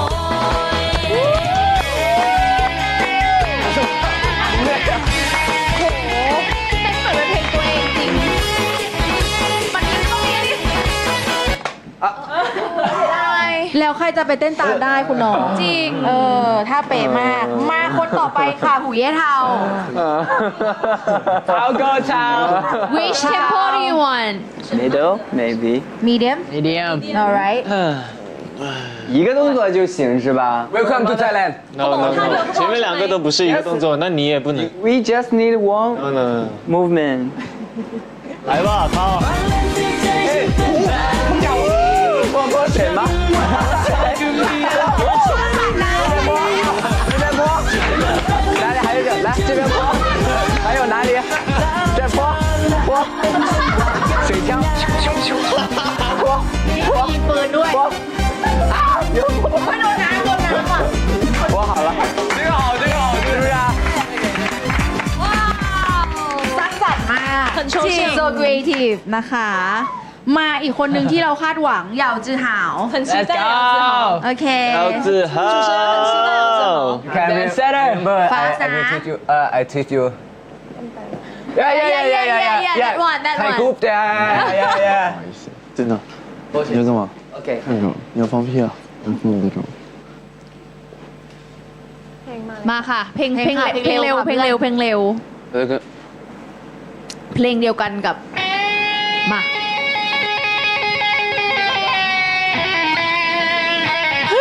Go slay it my brother เพลงเดียวกับพี่ดอน จับจังหวะอยู่ มาแล้ว มาแล้ว มาแล้ว มาแล้ว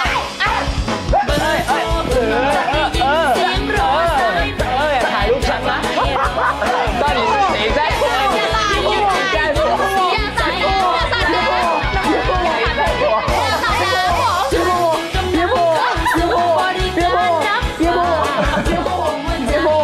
อันนี้ระบบ AI หรือเปล่าคะ 可以可以可以可以。 ขอบคุณค่ะ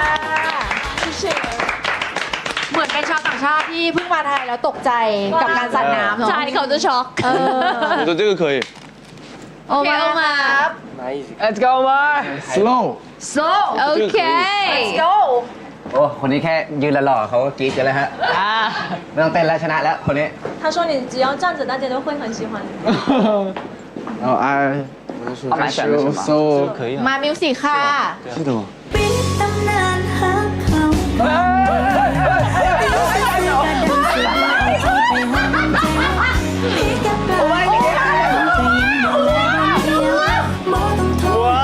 可以了，可以了，穿两个可以了，穿两个。前面玩这么大。โอมา you are so unexpected นะ ลงทุนมาก ใช่ คือคาดไม่ถึงสุด ผมมีเรื่องหนึ่งผมแบบอยากจะระบายความในใจ มาว่า คือ ผมมีเรื่องหนึงผมอยากระบายความในใจมานานแล้ว ครับ 片段有话想说， ผมอะเต้นอะขาแทบผลักอะพี่ แล้วเป็นยังไง สาวๆเขาเพิ่งกรี๊ด อ่ะ โอมาแค่ยืนเดินขึ้นมายิ้ม 他跳舞跳到 สาวกรี๊ด 累都要崩溃了，但是都没有人为他尖叫，但是你只要走到舞台上，大家都为你尖叫。哦， เพราะว่าการเต้นของเรามันโดดเด่นไง ใช่เขาอึ้งอยู่เขาอึ้งอยู่แล้วค่อยกรี๊ดเขาอึ้งอยู่ มาคนต่อมาค่ะเซิร์นค่ะเซิร์นข้างหน้าค่ะ Go，好丢人。好的完了 Let's go 深这是什么？选的什 เยี่ยม 么？ ค่ะ 选了个啥？这是什么？给我展示一下舞蹈，来来来来来，展示舞蹈。哎呦，谁呀？我很期待，我非 เซิร์น 常 มันอะไรอ่ะลูก เมื่อกี้เราบอกใครอ่ะ 我非常期待啊！这是泼水节啊，泼水节，泼水节。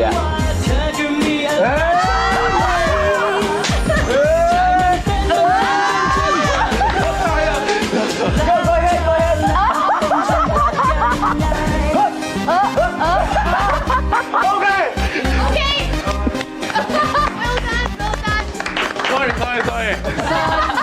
แล้วเซิร์นแล้วท่าเต้นไม่น่าเลือกมีเดียมเลยท่าฟาสมาก 装到肚子。我要深 โอเคชง you're the last one 红吗？前面啊小库拉前面都跳。一个人 choose fast slow medium 选哪个慢的快的还 Let's 是 go 中 fast 间？ Let's go Fast。 fast 哪里是？灯光。就飞。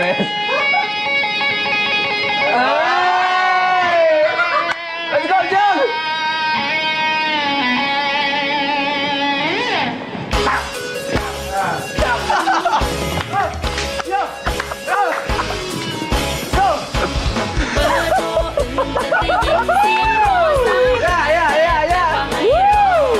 ไม่ผิดหวังจริงๆไม่ผิดหวัง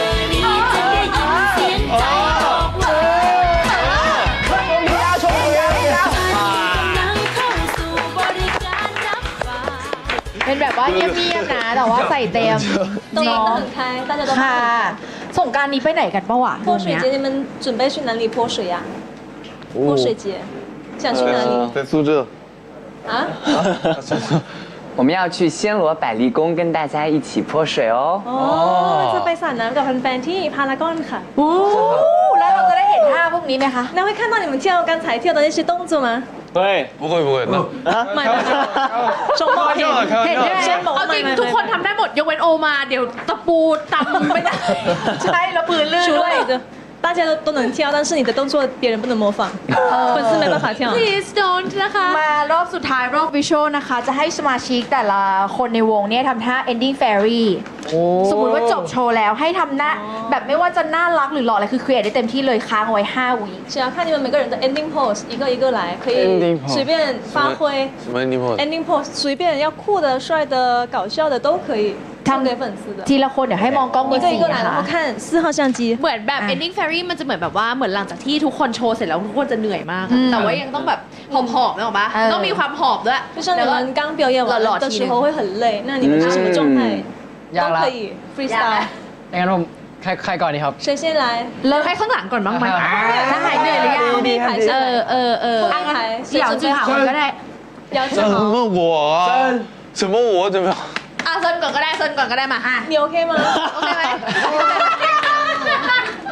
Okay, you first. 他 Q 你 OK 了 OK 啊嗯 OK 啊， OK 哎呦害羞我这样。OK 可 OK，怜能不等我下4号，那个，然后来，等， กล้องตามไม่ทันแล้วตอนเนี้ย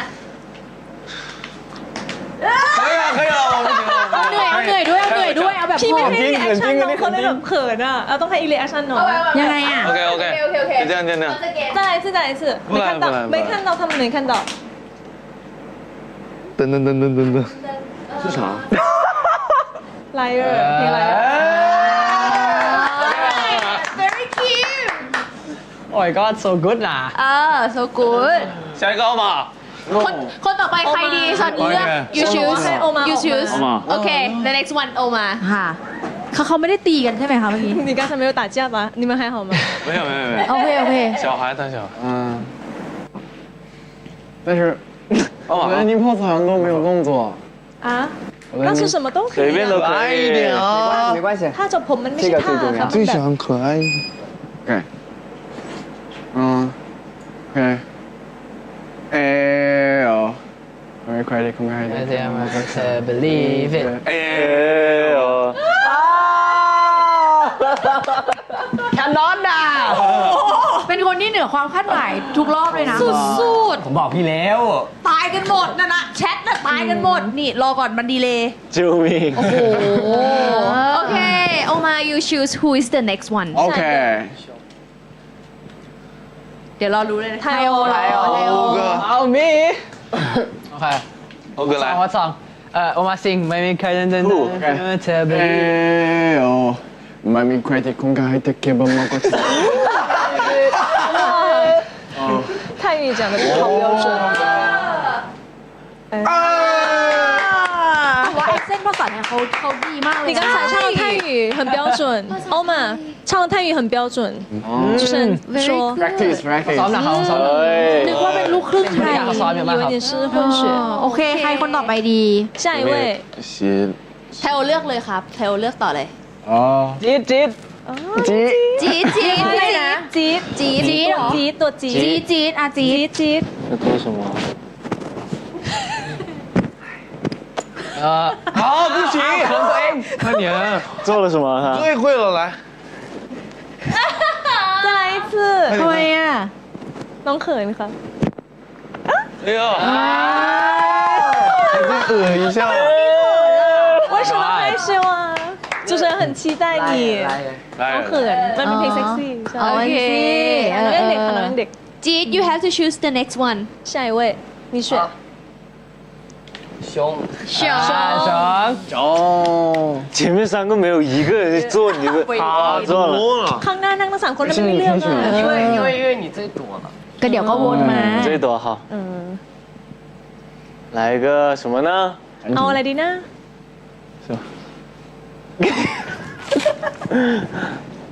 来个成团曲的 อ๋อเพลงของ Next Time เพลงเดบิวต์ 口哨，先小左脸。啊คิวอย่างนั้นได้ไงอ่ะเขาทำคิวอย่างนั้นได้ไงวะ 你怎么 ไม่เห็น 能 นะ 做得到那个眉毛刚才的很难模仿耶他说什么？ ทำอีกฝั่งหนึ่งได้ไหมมองไม่เห็นนะเมื่อ 可以 กี้ 再做一次再做一次哦有啊1小时做没用。 โอเคอ่ะเหลือ2คนเนาะ 最后2个熊 you choose who is the next one 你选 Don 哥，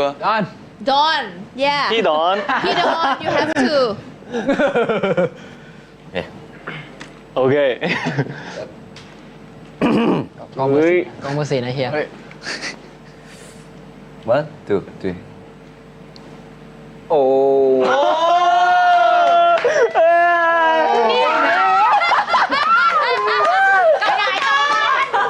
ให้เอาไปไหน จะไปเอาลิปสีเขียวเหรอกลับมาก่อนลูก นี่เห็นไหมเราทำนิ่งๆคนก็กรี๊ดนะใช่ป่ะ 看看，再看一次。มา the last one let's ค่ะ go to the last one คนสุดท้าย finish already No here you go。 no 快点快点，涛。 you have to do it mother mother is mothering 啊。来一个来一个。这这个头好可爱。I feel love I feel so special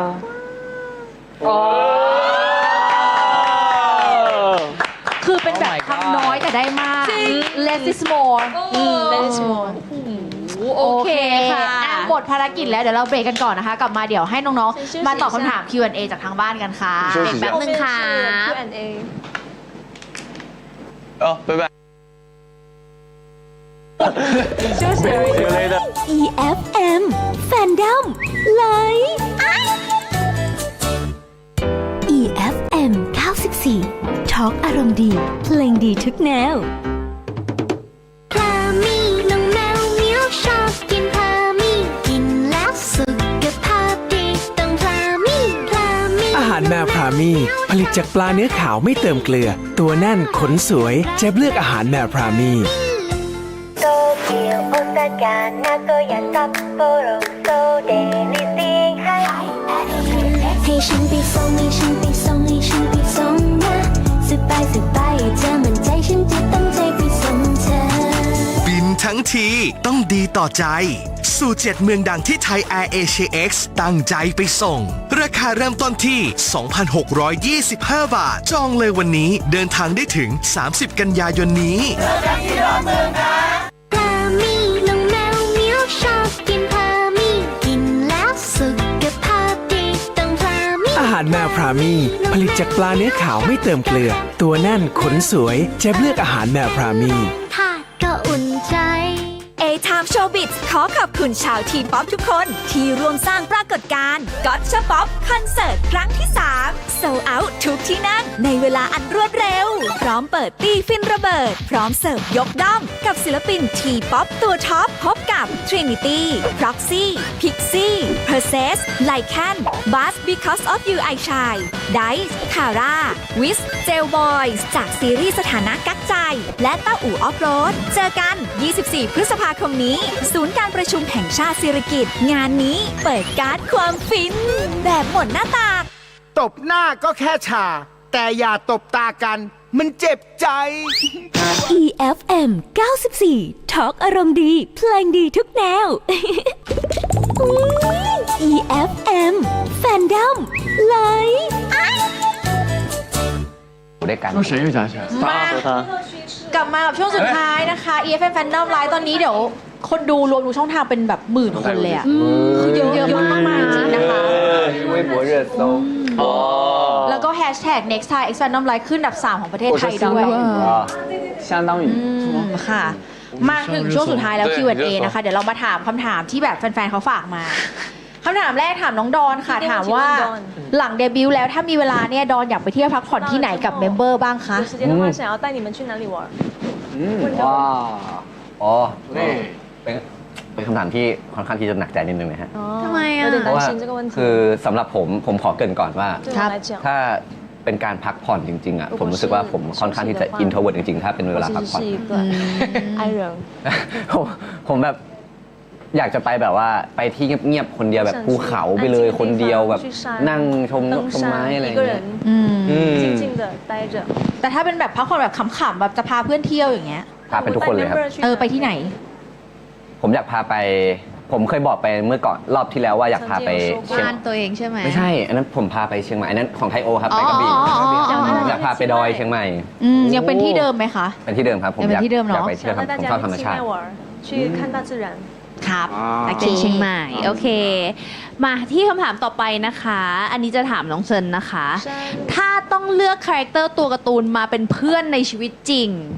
น้องจะเลือกตัวไหนแล้วก็เพราะอะไร知道你很喜欢看卡通漫画什么的如果你能选一个卡通来当你就是真实的一个好朋友一个兄弟你要选哪个卡通或者是漫画我什么时候说喜欢看卡通漫画น้องบอกว่าผมบอกตอนไหนว่าผมชอบดูการ์ตูนแฟนๆถ้าต้องแฟนๆถามมา粉丝问的粉丝的问题对哪一个哦我喜欢看七龙珠我喜欢อะไร七龙珠พิกาจูเหรอ哦赛亚ดราก้อนบอลเหรอ我也喜欢看อ๋อ没帅เพราะอะไรหล่อมาก เขาหล่อมาก อ๋อโอเคให้มาเป็นเพื่อนนะไม่ได้ให้ไปเองนะ不是选择这个角色来当你的好朋友哦就选他是吧哦，当好朋友。当兄弟那种当兄弟，当好朋友，我选哆啦 A 梦，因为我可以拿到什么。เพราะว่าอยากได้อะไรก็มีจริงอันนี้ฉลาด聪明 very good answer yeah 那个可以保护我。แต่ว่าแต่สามารถมาปกป้องผมได้โอเคพี่แนนต่อไปถามไทโอค่ะถามว่ามีพี่มิกะเป็นไอดอลแล้วจะได้เห็นพี่มิกะกับไทโอร้องเพลงด้วยกันบ้างไหมคะ合作的舞台吗มิกะ和ไทโออย่างแรกอยากขอบคุณพี่มิกะก่อนครับ so thank you so much พี่มิกะนะครับก็ after the grand debut night พี่มิกะก็มาคุยกับผมมิกะก็ came and talked to me a lot and he was super nice he introduced me to a lot of things and he told me about his story into one so first of all Mika if you're watching this thank you if I have an opportunity to be on stage with him and even like possibly make a song with him it would be an absolute honor for me and I would really like look forward to that and hopefully in the future now that we're in the same label so yeah very excited and hope ครับหวังว่าครับสักวันครับ one day ก็คืออยากทำเพลงร่วมกันอยากได้มีโอกาสทำเพลงร่วมกันด้วยโอเคค่ะโอเค next one ค่ะโอมาในฐานะที่เป็นน้องเล็กสุดๆพี่ๆคนไหนตามใจสปอยน้องที่สุดของความจริง就是很喜欢你做什么事情都可以就很随便你很爱你无论你做什么他都不会骂我哪个人最 spoil 你我应该是我了吧我吧ชงบอกว่าน่าจะเป็นผมนะครับเซินก็บอกน่าจะเป็นผมนะครับใครอ่ะ到底是谁หรือว่าชง这很难选啊你เลือกยากมากเลย反正ก็คือ肯定不是神ไม่ใช่เซินอยู่แล้วยังไงก็ไม่ใช่เซินยังไงไม่ใช่เซิน我觉得是ผมคิดว่าคือ动儿吧พี่ดอนเป็นเฮียดอนเนาะฮาวอ่ะยังไง为什么呢可以举个例子吗他怎么 spoil 你比较聪明เพราะพี่ดอนฉลาด聪明อะไรวะเนี่ย有什么关系没听明白再多分享一下除了聪明呢跳舞厉害然后他很帅เต้นเก่งแล้วก็หล่อแต่ก็ยังงงอยู่นะว่าคำถามยังไงนะผมดูแลห่างๆครับ太帅了เป็นไอดอลอะไรอย่างเงี้ยหรอยังไงอะไรผมเต้นไม่ดีหรอผมไม่หล่อหรอทำไมอ่ะน้อยใจผมน้อยใจคนต่อไปถามเย่เทาค่ะคิดว่าใครซนที่สุดให้เรียงลำดับจากซนมากไปซนน้อยให้หน่อย我们有7个成员从最调皮的到就不怎么调皮的，你可以按顺序来跟大家分享一下，最调皮的是谁？从最乖的，最乖的，最乖的，มากสุดก่อนมากสุดเอาแบบว่าเด็กดีสุดแล้วไปดื้อได้ไหมคะได้ค่ะเอาเด็กดีสุดอันนี้คือเด็กดีสุดเฮียดอนดีสุด然后是 Don is the nicest and most listenable listen to รับฟังเดี๋ยวนะเนี่ยชมเยอะอะไรกันเนี่ย第二个ซนหมด大家都很调皮ดูยากอ่ะ很难选太欧吧太欧就都不管我觉得泰勇跟熊是第2名เป็นที่2ทั้ง2คนเลเวลเดียวกัน然后剩下3个อีก3คน是最调皮的อีก3คนคือดื้อเท่ากัน拿个序号吧拿个序号谁是3个你们3个ต้องมีลำดับ谁是最乖的你们3个แล้วเย่เทาอยู่อันดับไหน你们3个里面我说实话一定最乖的是这一位โอ้ยจือเหาเป็นเด็กที่น่ารักที่สุดใน3คนที่ดื้อสุด非要选一个最不乖的ใช่เท่า calm down live stream 你知道吗不是我你俩真的选不出来。 เลือกไม่ได้เลยว่าระหว่างโอมากับเซิงไคดื้อกว่ากันเลือกยากมากเพราะว่าดื้อมากๆ他俩调皮的程度是 ระดับความดื้ 不 อ 一 คือ 样的， ไม่เหมือนกัน 但都非常皮。 แต่ว่าคือดื้อมากๆ แต่ออกมาดื้อเงียบไหม ใช่是很皮吗但是รู้สึกว่า 他们两 ดูแบ 个 บ 我选一个比较听我话乖一点的，那应该是奥马 แต่。ถ้าจะให้เลือกระหว่างเซิงกับเอาหมาก็เลือกโอมาที่แบบยังพอฟังบ้างฟังกันบ้าง แต่ดูออกนะฉันก็ดูดื้อจริง 看得 ๆ 出来很明显你是最皮的不是我，不是因为我好歹也是哥哥吧？因为奥马起码晚上的时候让他睡觉，他就会抱着小恐龙乖乖的睡在那边。这个321进来敲一下房门，321进来，哎，你们这有没有什么？你们这有没有什么？过了一会儿说睡觉了，梆梆梆梆，直接开门，哎，你们这不是就是。 ที่เขาบอกว่าอย่างโอมาอย่างเงี้ยบอกให้ไปนอนก็ไปนอนก็จะกอดน้องคงหลงใช่ป่ะไดโนเสาร์ที่น้องเป็นตุ๊กตาของน้องแต่ว่าอีก3คนก็คือพอบอกว่าให้ไปนอนสุดท้ายก็จะมาเคาะประตูปังปังแบบทำอะไรกันอยู่หรอมีอะไรกินไหมแล้วก็ไล่ให้กลับไปนอนแล้วก็ปังปังมาอีกอย่างนี้ไม่หยุดเลยไม่ได้นอนเลย โอเค let's move to the next question นะคะน้องฉงโอเค อยากรู้ว่าประทับใจอะไรบ้างในช่วงที่อยู่เมืองไทยแล้วก็อยากไปเที่ยวที่ไหนกับใครไหม在泰国这段时间有没有留下非常深刻的印象？然后如果有机会有时间的话，想要去泰国哪里玩？最深刻的印象是，我觉得是我们毕业典礼那一天。วัน graduate วันที่เดบิวต์วันจบเป็นวันที่ประทับใจที่สุดที่อยู่ไทยมา台上一起唱着主题曲，然后后面的大屏幕是我们从进营开始，就是每一段回忆的照片，就是大家的照片都放 น้อง 出 รู้สึกว่าโมเมนต์ตอนที่ยืนอยู่บนบันไดวินาทีที่ได้ร้องเพลงธีมสกายไลน์กับเพื่อนๆเป็นครั้งสุดท้ายแล้วก็แบ็กกราวด์ตอนนั้นมันเป็นภาพบรรยากาศตั้งแต่เริ่มต้นจนสุดท้ายเลยค่ะอันนี้เป็นโมเมนต์ที่น้องประทับใจที่สุดในระหว่างเวลาที่อยู่ไทยมา4 เดือน โอ้แล้วอยากไปเที่ยวที่ไหนบ้างไหม那如果有时间可以去旅游的话想要去哪儿我想去泰国的普吉岛。 อยากไปภูเก็ตค่ะ โอเค เป็น dream destination อยากไปกับเพื่อนๆด้วยเบอร์ทั้ง7 คน 团建。อยากไปเที่ยวกัน7 คนโอเคค่ะหมดแล้วเนาะมีอีกอันนึงปะมีอีกอันนึงครับเจ้าพี่จี๊ดครับพี่จีเขาบอกว่าตั้งแต่อายุ13เนี่ยเขาอธิษฐานในวันเกิดทุกๆปีเลยว่าอยากเป็นดาราอยากแบบได้ทำงานนี้อะไรเงี้ยตอนนี้ได้เป็นสมาชิกวง Next Thai แล้วคิดไว้หรือยังว่าวันเกิดปีนี้จะขออะไร33岁的每一个生日你都会许愿说想要成为一个大明星那今年呢现在已经成功出道了那今年7月28号是吧是你的生日的话你想要许什么样的愿我觉得我接下来每一年的生日愿望就是希望 Next Time 这个名字可以响彻全世界。เขาบอกว่าหลังจากนี้ทุกวันเกิดในทุกๆปีของจือหาวอยากจะให้ Next Time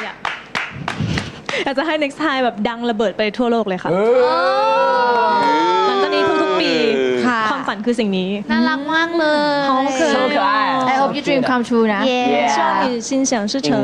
是不是最乖是นี่ไงบอกแล้วว่าเป็นเด็กดีที่สุดใช่ไหมค่ะโอเควันนี้สุดท้ายแล้วให้ตัวแทนสัก1 คนแล้วกันพูดถึงแฟนๆในนามของวง Next Thai หน่อยค่ะ最后呢就是找个代表来跟粉丝有想说的话有想感谢的都可以现在说快要结束了เป็น3 ภาษาไหมครับ3种语言吗可以吗เป็นไม่เป็นไรเป็นภาษาเดียวก็ได้ค่ะ因为时间不够เพราะว่าเวลาหมดแล้วผมอยากให้แบบเขา 他希望你来เย่เทาเป็นตัวแทนเพื่อนๆหน่อย please OK 好我觉得说，既然我们7个人现在以一个男子的组合 Next Thai 的一起出道，那未来希望大家多多关照我们7个人。我们7个人会就像一个人一样，就朝着第1去努力。我们一定会让 Next Thai 变成一个非常非常非常厉害的国际男团。哇！辛苦大家了，谢谢。น้องก็บอกว่าในฐานะที่พวกเราทั้ง7 คนเป็นเมมเบอร์ได้เดบิวต์ด้วยกันแล้วพวกเรา7 คนจะทำให้Next Thai7 คนนี้ดังรวมกันเหมือนเป็นแค่คน1 เดียวที่จะสามารถทำให้พวกเราไปถึงที่1ได้เหมือนเลข1ที่อยู่ในชื่อวงของเราจะทำให้เราเป็นวงที่ดังระดับโลกไปเลยคอยดูโอ้ไม่ผิดหวังนะที่เป็นตัวแทนของวง แต่เมื่อกี้แอบตกใจนิดนึงตอนตะโกนว่าคุยเป็นแปลว่าอะไรนะ คุย คุยคุย คุยแปลว่าอะไร คุยแปลว่าแบบสามารถ อ๋อ คุย โอเคอ่ะวันนี้ก็แบบหมดเวลาแล้วนะคะ แล้วก็อยากให้ติดตามน้องๆ Next Time ฝากช่องทางการติดตามหน่อยดีกว่า如果想要关注你们的话，可以在哪个平台关注你们的作品和行程？来，谁来？ Okay, for all the fans outside, for the fans that are listening, you guys can continue to support us and follow us on all social. That is Nextide, NEXT1DE, and yeah, this is Hui Tao, Dorn, Tayo, Xiong, Shen, Omar, Yao Zihao, and we will bring the best piece of artwork that we can for you guys to listen and enjoy each and every single day. So yes, we are Nextide, and we hope to see you guys in the future. เย้ ขอบคุณ Next Time นะคะ เดี๋ยวใจในตัวเองเยอะๆนะเก่งกันทุกคนเลย คงจะได้คุยกันอีกเรื่อยๆซิงเกิลต่อๆไปด้วยนะคะวันนี้ 希望可以有机会再见到你们。 ขอบคุณคุณป่านด้วยนะคะขอบคุณนะคะหมดเวลาแล้วนะคะ เดี๋ยวเจอกันพฤหัสหน้าวันนี้ไปแล้วสวัสดีค่ะ สวัสดีค่ะ EFM Fandom Live EFM 94 Talk อารมณ์ดีเพลงดีทุกแนว คุณกำลังฟังสถานีวิทยุกระ